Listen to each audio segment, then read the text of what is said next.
Hola, les voy a leer un fragmento de este ensayo de Javier Cercas, del escritor español Javier Cercas, titulado El punto ciego, donde hay algunas reflexiones sobre la novela.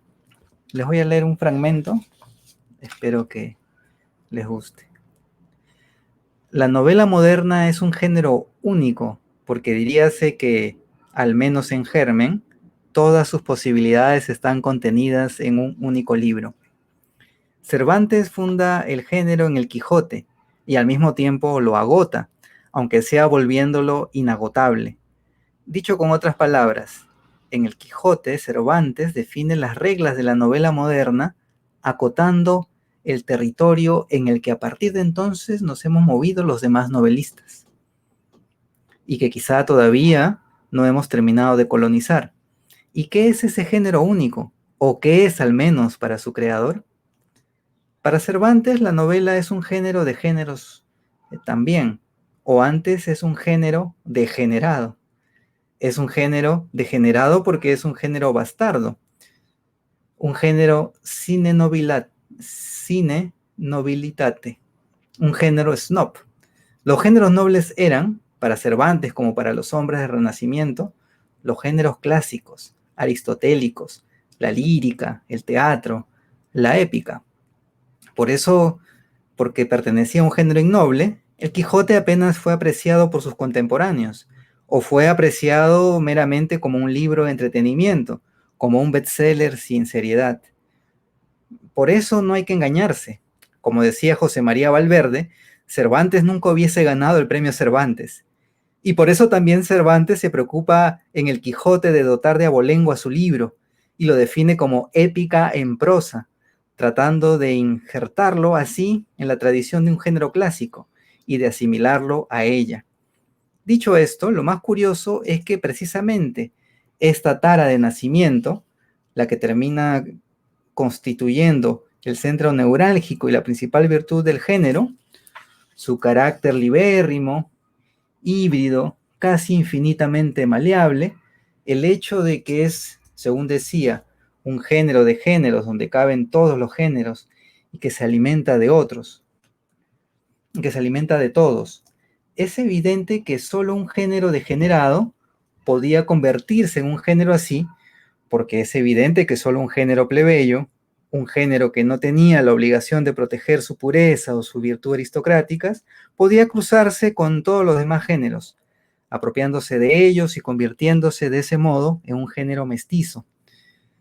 Eso es exactamente lo que es el Quijote, un gran cajón desastre donde unas salidas por el hilo tenuísimo de las aventuras de Don Quijote y Sancho Panza se reúnen en una amalgama inédita, como en una enciclopedia que hace acopio de las posibilidades narrativas y retóricas conocidas por su autor, todos los géneros literarios de su época, de la poesía a la prosa, del discurso judicial al histórico o el político, de la novela pastoril a la sentimental, la picaresca o la bizantina.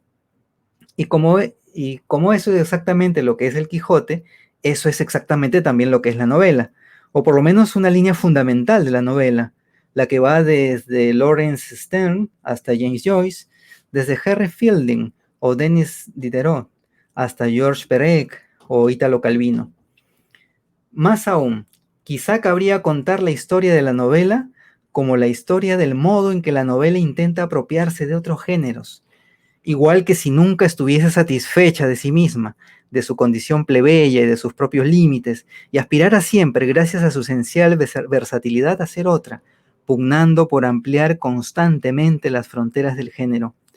Esto es ya visible en el siglo XVIII, cuando ciertos ingleses y también algunos franceses nos arrebatan a los españoles la novela, aprendiendo mucho antes y mucho mejor que nosotros la lección de Cervantes, gracias a escritores como Stern o Fielding o Diderot, pero se hace evidente sobre todo a partir del siglo XIX, en el, que es el siglo por antonomasia de la novela, porque es cuando al tiempo que construye un modelo de enorme solidez, la novela pelea a brazo partido por dejar de ser un mero entretenimiento y por conquistar un lugar entre los demás géneros nobles.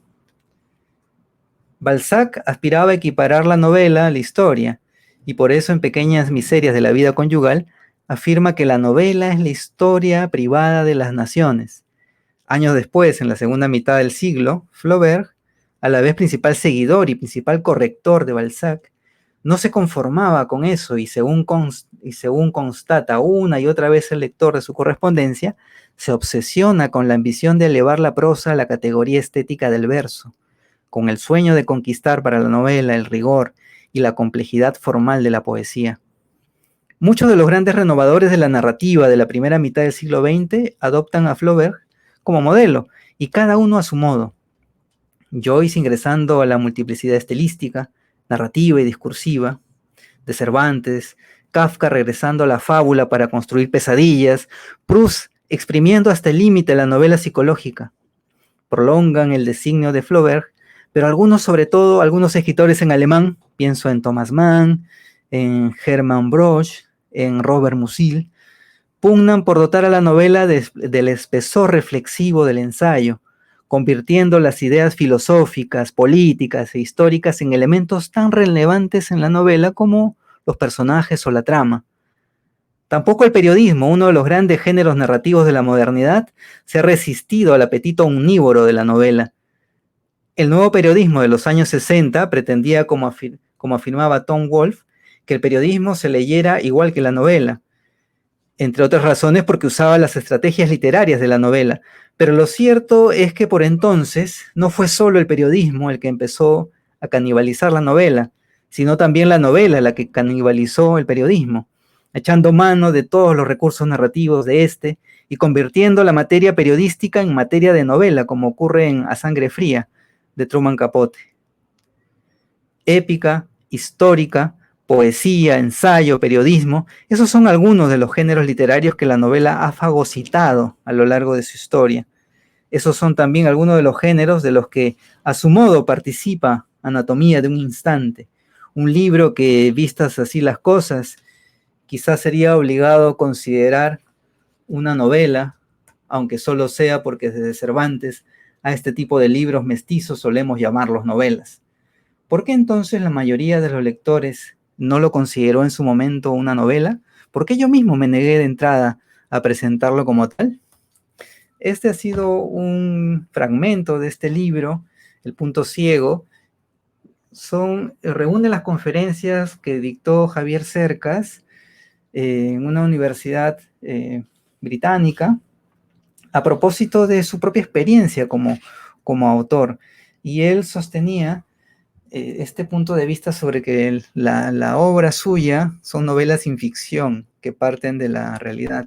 Y aquí he hecho una reflexión sobre cómo la novela es un género, dice él, omnímodo, ¿no? Que lo absorbe todo, es que en la novela cabe todo, todos los géneros, y cómo esto ha sido visto, creo que en el ejemplo mucho más paradigmático que es el de Cervantes.